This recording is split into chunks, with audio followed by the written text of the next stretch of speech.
Lantas cerita anime pun berlanjut di Spermi Gridlock chapter 748. Maka dari itu Mimin akan langsung saja lanjut ke ceritanya.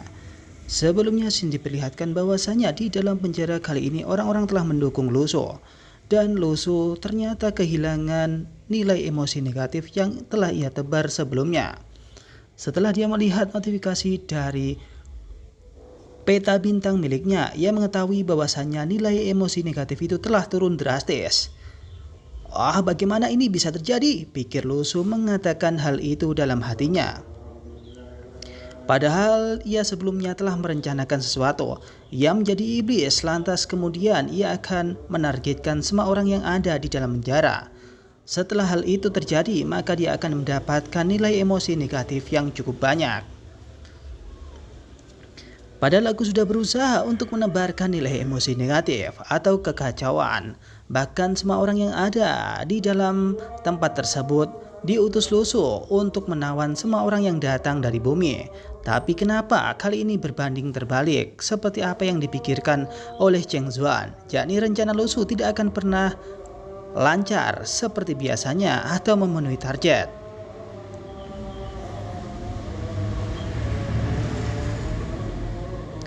Luso kemudian memikirkan reputasinya bahwasanya dia akan bisa mendapatkan nilai emosi negatif yang cukup banyak. Tapi akibat mungkin salah sasaran, mungkin Luso menerima hal yang buruk, yakni dia telah kehilangan emosi negatif yang cukup banyak. Padahal aku telah membuat semuanya sesuai dengan rencanaku. Kenapa rencana ini semua gagal dan orang-orang malah menjunjungku? Apakah itu sesuatu yang berbeda? Apakah kali ini orang menganggapku sebagai seorang pahlawan? Wah, ini bisa sangat gawat. Kali ini Luso sangat ketakutan. Bahkan dia berpikir bahwasanya ketika dia tidak mendapatkan nilai emosi negatif, maka nebulanya tidak akan bisa mendapatkan sesuatu kekuatan dan tidak bisa menyala melebihi ekspektasi Luso. Wah, bagaimana ini bisa terjadi? Bagaimana mungkin? Aku tidak bisa diteruskan seperti ini. Luso kali ini tengah marah dan dia bingung bagaimana cara dia untuk meningkatkan kembali nilai emosi negatif yang telah ia tebar sebelumnya. Tak lama setelah itu Cheng Zuan kemudian datang menghampiri Luso. Ia pun bingung dengan keadaan Luso, kenapa Luso jadi aneh. Ia kemudian berkata kepada Luso, "Hai bro Luso, apa yang kamu lakukan? Apakah kita akan melanjutkan ke kota Yuji?" Ucap dari Cheng Zuan berkata kepada Luso. Sebenarnya Cheng Zuan tidak tahu apa yang dilakukan oleh Luso, tapi kelihatannya itu cukup gawat. Dan Cheng Zuan kali ini mengajak bicara Luso agar dia bisa melanjutkan ke tempat yang lain.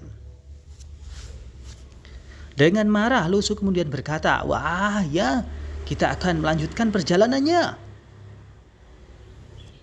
Ucap Luso kepada Cheng Zuan. Kali ini Luso cukup marah. Dia akan pergi ke kota selanjutnya dan akan mendapatkan kekuatan yang lebih dari apa yang ia bayangkan. Tak lama setelah itu Luso kemudian memejamkan matanya. Ia mengawasi peta bintang yang ada di dalam tubuhnya. Padahal kekuatan emosi negatif itu mampu untuk memberikan kekuatan pada Luso dan peta bintangnya atau nebula selanjutnya akan menyala dengan terang.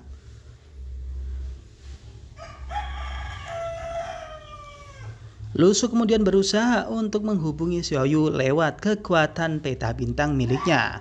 Ia kemudian beranjak ke dalam peta bintang milik Luso. Dalam hati Luso kemudian berkata, "Hai Xiaoyu, apakah engkau bisa mendengarkan suaraku?" Ucapnya mengatakan hal tersebut. Tak lama setelah itu Luso kemudian mengetahui ada bayang-bayang yang kuat yang mirip dengan dirinya. Apakah itu adalah dirinya atau sosok lain? Luso kemudian berusaha untuk mendekat. Ia kemudian ingin menyentuh bayang-bayang tersebut. Tapi tak lama setelah itu Luso kemudian menyentuh bayang-bayang itu dan langsung hancur. Selang beberapa saat Luso kemudian berpikir bahwasanya dia tidak bisa berkomunikasi dengan Xiaoyu meskipun lewat peta bintang milik keduanya. Apakah mungkin saya tidak bisa berkomunikasi dengan Xiaoyu lewat sini? Pikir Lu Su mengatakan hal tersebut. Lu Su kemudian berpikir apakah ini adalah batasan dari kekuatan peta bintang itu, atau hal lain telah menyegel sesuatu yang tidak bisa ditembus oleh Lu Su. Ia berpikir mungkin saja dia akan bertemu Xiaoyu, tapi mungkin tidak lewat peta bintang atau lewat jalan yang lain. Lu Su kemudian beranjak bersama Cheng Zuan dan juga Carol melanjutkan perjalanannya. Sambil berpikir, Lu Su kemudian berkata bahwasanya apakah dia tidak bisa menghubungi Xiaoyu, atau mungkin dia akan menemukan Xiaoyu di tempat lain. Oke, kalau begitu kita akan menemukannya di tempat lain, pikir Lu Su, Cheng Zuan dan juga Carol. Kali ini mereka bertiga beranjak untuk meninggalkan kota Dogon dan bersiap untuk menemui Xiaoyu di kota selanjutnya.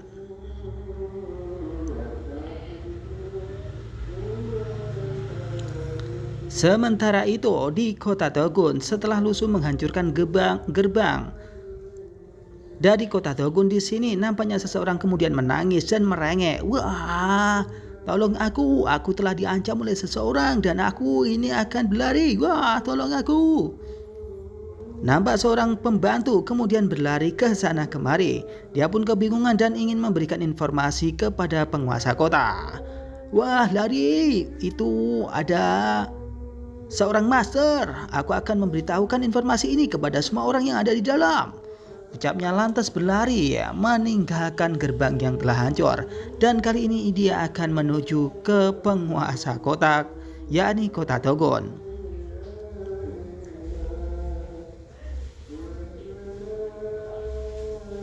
Setelah membuka pintu, nampaknya dia terus merengek. Ia mengatakan bahwasanya dia akan memberikan informasi yang cukup mendalam terkait dengan hancurnya gerbang milik dari kota Dogon yang dihajar oleh Lu Su tersebut. Ia pun bingung, ia menoleh ke sana kemari tapi tidak ada seseorang pun di dalam. Bagaimana mungkin ini bisa terjadi? Ia kemudian berdiri selama 2 menit. Ia mengetahui di depannya tidak ada orang sama sekali. Ia mengetahui tempat itu hanyalah tempat kosong. Wah, apakah ini tidak ada orang sama sekali? Ucapnya mengatakan hal tersebut. Dengan nada konyol, dia nampaknya mengetahui bahwasanya kota Dogon tidak ada orang-orang di dalamnya. Lebih tepatnya tidak ada orang sama sekali, bahkan penguasa kota telah tidak ada. Setelah ia ingat dengan pikirannya, lantas ia kemudian meloncat ke atas situ. Dan dia tidur sambil berkata-kata, apakah aku harus memikirkan kota ini? Atau aku harus tidur saja dan santai-santai saja di tempat ini? Aku mengetahui bahwasanya tempat ini tidak memiliki penguasa kota, jadi aku adalah penguasa kotanya, pikir orang tersebut yang lagi ini santai-santai dan tidur di atas tempat tersebut. Lantas ia kemudian memikirkan bagaimana bisa gerbang itu telah hancur, dan kali ini dia pun bingung. Penguasa kota tidak ada dan dia tidak akan bisa memberikan informasi kepada siapapun kecuali dirinya sendiri. Selang beberapa menit kemudian, seseorang kemudian datang tepat di samping orang tersebut. Dia adalah Miao Miao yang kali ini telah memburu Lu Su. Entah apa yang dipikirkannya, atau apa yang diinginkan oleh Miao Miao. Lantas Miao Miao bertanya kepada orang yang ada di tempat tersebut. Hai, apakah engkau penguasa kota di kota Dogon? Ucap Miao Miao kepada orang itu. Nampaknya orang ini kemudian bangun. Ia memikirkan sesuatu. Apakah ada seseorang yang kemudian memanggilku? Pikir darinya. Miao Miao kemudian menatap wajah orang tersebut. Ia kelihatan tenang dan tidak berekspresi. Apakah dia tidak tahu kehadiranku padahal dia adalah penguasa kota? Setelah mengetahui di sampingnya telah ada seseorang, lantas orang tersebut kemudian berdiri. Sambil tersenyum dan tertawa, ia kemudian berkata, "Hei, aku adalah penguasa kota. Apakah ada yang bisa dibantu, Tuan? Aku tidak tahu kalau kamu berada di situ dari tadi." Ucapnya mengatakan hal tersebut. Nampaknya Miao Miao telah mencari seseorang dan orang itu beralasan bahwasanya dia adalah penguasa kota di tempat ini.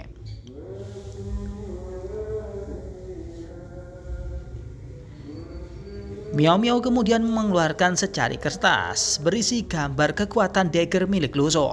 Apakah engkau mengetahui orang yang bernama Lu Su? Atau orang yang memiliki ciri-ciri memiliki dagger seperti ini? Bagaimana mungkin gerbang dari kota Dogun itu bisa hancur? Apakah dihancurkan oleh benda-benda yang ada di tanganku ini? Ucap dari Miao Miao kepada orang tersebut. Lantas orang tersebut pun kemudian memikirkan sesuatu. Ia kemudian berkata bahwasannya yang digunakan oleh orang tersebut bukan seperti itu. Mungkin aku tidak bisa melihatnya, tapi mungkin ini agak mirip, terlalu kecil, dan mungkin saja orang itu tidak memakai perlengkapan itu. Yang ia tahu dia menggunakan pedang besar yang kemudian ditodongkan kepada orang itu.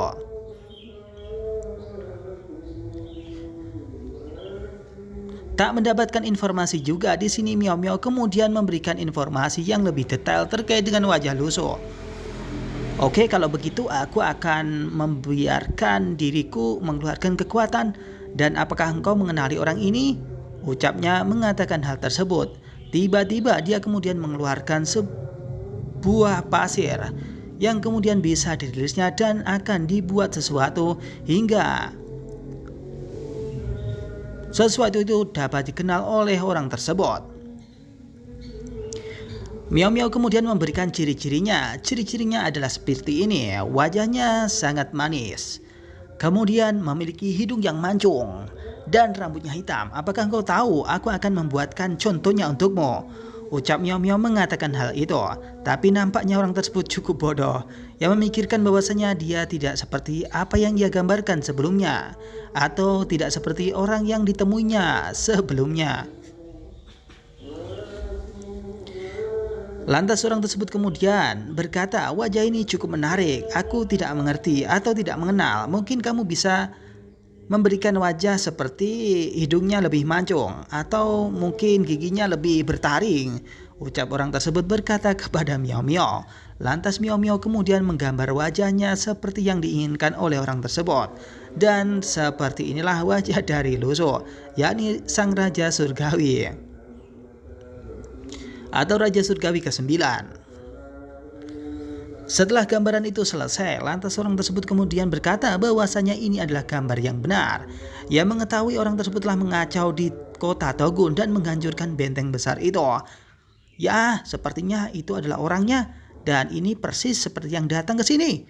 Ucapnya mengatakan itu. Miao Miao yang mendengar pernyataan dari orang tersebut, lantas dia bertanya-tanya, bagaimana mungkin ini dia telah mendapatkan Lu Su dan ia mengetahui informasi terkait dengan Lu Su. Setelah mendengarkan perkataan itu, lantas Miao Miao kemudian bertanya kembali, hei, apakah engkau tahu informasi itu? Cepat katakan padaku, di mana orang tersebut kemudian pergi? Kalau tidak, kamu akan aku hajar. Ucapnya mengatakan itu kepada orang tersebut. Orang yang mengaku penguasa kota itu kemudian lantas menceritakan sesuatu setelah gerbang itu dihancurkan. Ia kemudian memarahi dirinya dan kali ini dia akan menuju ke kota selanjutnya. Kota tujuan pertama yakni Zhengyang sudah dikunjungi oleh Lu Su, yakni kota Dogun yang kali ini telah dihancurkan oleh Lu Su, dan kota ketiga yakni Luchen.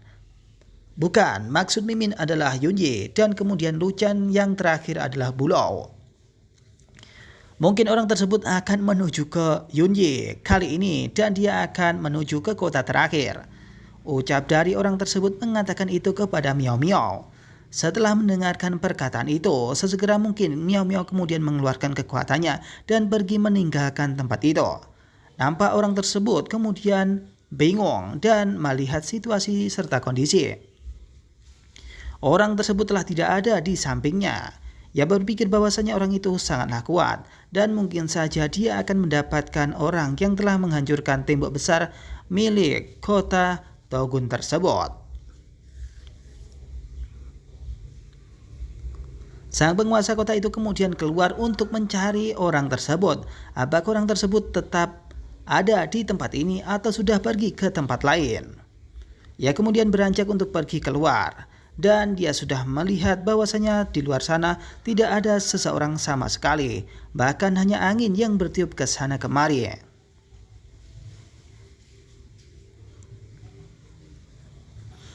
Sementara itu Lu Su, Carol dan juga Cheng Zuan, ia telah pergi ke suatu tempat yakni perhutanan. Dan kita akan lanjut ke Miao Miao. Setelah Miao Miao datang ke tempat tersebut, Miao Miao kemudian merencanakan sesuatu hal yang lain. Kali ini Miao Miao kemudian sampai ke kota yang ia tuju dengan kecepatan penuh. Twisas, yakni kota Luchen. Setelah sampai di tempat ini, nampaknya Miao Miao kemudian memikirkan bagaimana mungkin Lu Su bisa sampai ke tempat ini dengan cukup cepat. Padahal itu membutuhkan waktu yang cukup lama. Miao Miao kemudian merenung, padahal sebelumnya dia berada di tanah terlarang. Dan kenapa bisa dia kemudian masuk ke tempat ini? Apakah dia melewati terowongan yang kemudian bertemu dengan seseorang yakni Lu Kongming? Singkat cerita, sebelumnya memang Lu Su kemudian diantarkan oleh seseorang lewat terowongan. Dan Miao Miao kali ini menebak bahwasanya mungkin saja Lu Su bisa sampai kemari karena diantarkan oleh orang yang ada di dalam kota terlarang.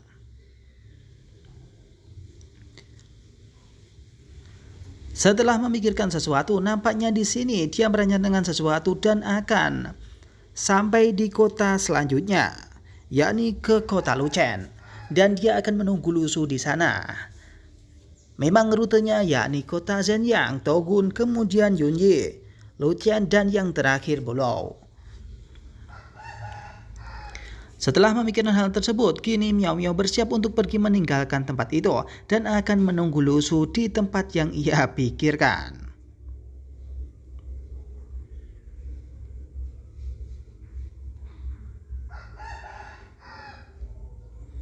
Kali ini Miao Miao bersiap untuk pergi meninggalkan tempat itu, dan ia berpikir kali ini dia akan menemukan Lu Su, yakni raja yang telah dianggap oleh Raja Dewa yang lama.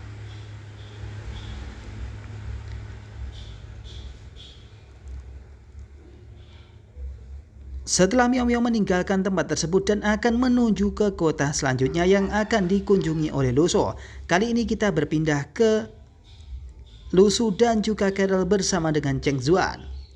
Setelah meninggalkan kota Togun, Lu Su, Cheng Zuan dan juga Carol kali ini melanjutkan ke kota selanjutnya. Tapi kini dia telah berada di suatu perhutanan, yang hutan itu sangat lebat. Tiba-tiba Lu Su kemudian mengeluarkan chaos, yakni naga milik Lu Su yang dipelihara sejak dulu dan memiliki kekuatan yang setara dengan peringkat A. Setelah mengeluarkan Chaos dari Space Gear milik Lu Su, nampaknya di sini Lu Su memarahi Chaos. Hei Chaos, kau harus taat padaku. Kau harus mengeluarkan tulang-tulang yang telah aku berikan dulu kepadamu. Kau harus menurutinya dan cepat keluarkan, ucap Lu Su mengatakan itu. Nampaknya di sini Chaos tidak terlalu senang karena Lu Su telah memberikan tulang itu, dan tulang ini dipakai oleh Chaos untuk bermain. Padahal tulang-tulang itu telah aku coba untuk menjadi mainanku, kenapa engkau minta lagi? Ucapnya mengatakan hal tersebut. Lu Su kemudian menggertak Chaos yang mengatakan bahwasanya dia tidak akan mendapatkan makanan lagi atau cemilan yang lain ketika dia tidak menuruti apa yang dikatakan oleh Lu Su. Hei, ayo cepat keluarkan, kamu tidak akan mendapatkan cemilan atau makanan yang enak setelah ini. Asal kamu mengeluarkannya, aku akan memberikan itu kepadamu, ucapnya mengatakan hal tersebut. Tak lama setelah itu Lu Su kemudian memberikan cemilan itu kepada Chaos, dan Chaos bersiap untuk mengeluarkan Lu Kongming dari tubuh Chaos. Aku lebih memilih cemilan daripada tulang-tulang itu. Wah. Tak lama setelah itu Chaos kemudian mengeluarkan tulang belulang itu. Ia menyeburkannya langsung ke tanah. Waduh.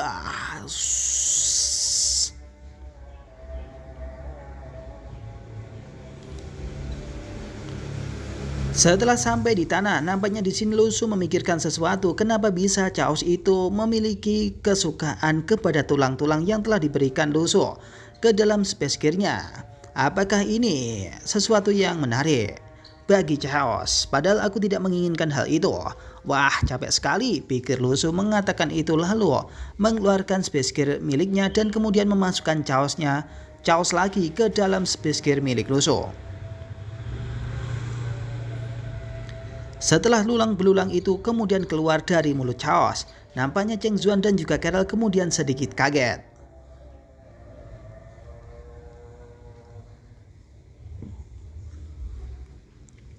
Lantas Cheng Zuan kemudian berkata, "Hei Lu Su, siapa ini? Siapa tulang belulang yang sangat menyedihkan ini?" Ucap dari Cheng Zuan mengatakan itu kepada Lu Su. Lantas, di sini tulang belulang itu berkata kepada Lu Su, ia adalah Lu Kongming yang pernah mengantarkan Lu Su dari tanah terlarang kemudian muncul ke tempat ini. Hei, aku sudah bilang kepadamu bahwasanya aku tidak memiliki informasi yang cukup banyak dan itu sudah saya sampaikan ke kamu. Kenapa kamu ingin meminta informasi itu lagi? Aku sebenarnya tidak mau di dalam space gear milikmu. Aku hanya dibuat mainan oleh nagamu, ucap dari Lu Kongming itu yang kali ini cukup sedih melihat reaksi dirinya. Ia mengetahui bahwasanya tulang belulangnya tidak utuh dan banyak sekali gigitan dari Chaos.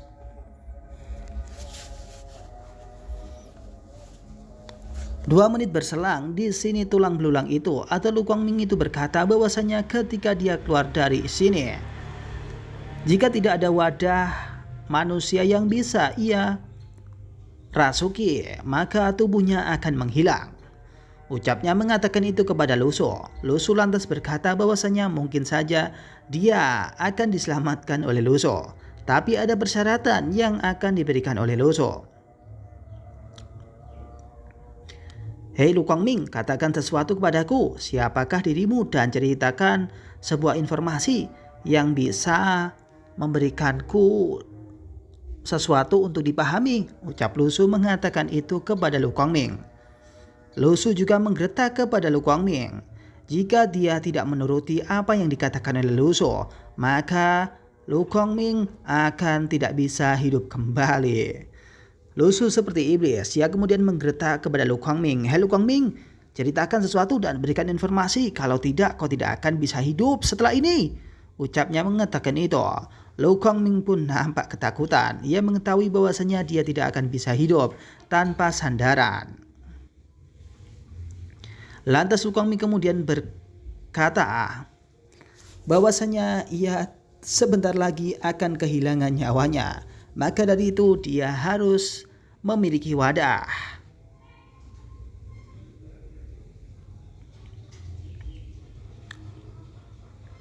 Lu Su kemudian berkata kepada Lu Kongming, "Oke, nanti akan aku beri wadah asalkan kamu memberikan informasi yang kau tahu dan ceritakan itu kepada aku," ucap Lu Su kepada Lu Kongming. Tak lama setelah itu di sini nampaknya aura milik Lu Kongming itu keluar dari kerangka-kerangka yang ada di lokasi tersebut. Oke, aku akan mengatakannya, tapi tolong nanti bantu aku dan jangan sampai aku dimasukkan kembali bersama dengan nagamu itu, ucapnya mengatakan hal tersebut. Lu Kongming juga berkata bahwasanya dia adalah tangan kanan atau pelindung dari Wen Zaifu, seorang master di Luzhou yang setingkat dengan Yu Fuyao. Itu ada di chapter yang sebelumnya, kalian bisa langsung tonton ke sana. Setelah mendengarkan perkataan bahwasanya dia menceritakan soal Wen Zaifu dan juga Yu Fuyao, Lu Su kemudian bertanya-tanya apakah itu benar. Dan apakah mungkin Lu Kongming ini adalah orang pesuruh dari Wen Zaifu? Lantas Lu Su kemudian berkata kepada Lu Kongming, "Apa buktinya kamu adalah pesuruh atau pelindung dari Wen Zaifu?" Ucapnya mengatakan hal tersebut kepada Lu Kongming.